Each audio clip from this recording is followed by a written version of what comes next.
People familiar with the Second Amendment and the laws around it are probably also familiar with the term felon in possession.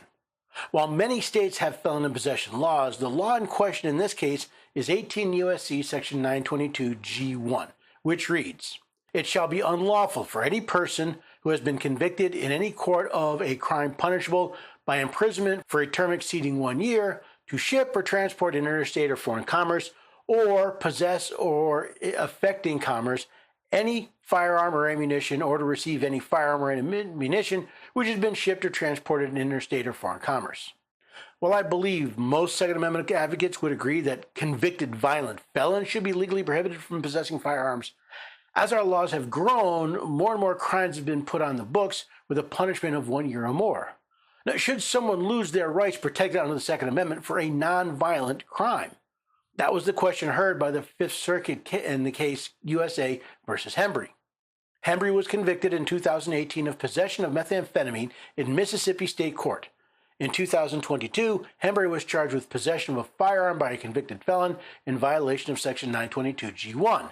He filed a motion to dismiss the indictment, arguing that 922 G1 violates the Second Amendment as applied to him in light of the Supreme Court's decision in New York State Rifle and Pistol Association versus Bruin. The district court denied this motion on December 2023. Having been convicted in 2018 of possession of methamphetamine may not put Mr. Hembry in the most favorable light to many Americans, but does that justify the loss of his rights? He contends that the government has not and cannot prove that disarming Hembry based on his conviction for possession of methamphetamine fits within the country's traditional regulation of firearms. This calls back to the New York Supreme Court case, New York State Rifle and Pistol Association v. Bruin, where the court laid out a two-part test for laws that infringe on gun rights. First, does the action prohibited fall within the plain language of the Second Amendment? And second, does it fall within the history and tradition of firearms regulation in the country? I'll go into that deeper in this section on New York State Rifle and Pistol Association v. Bruin.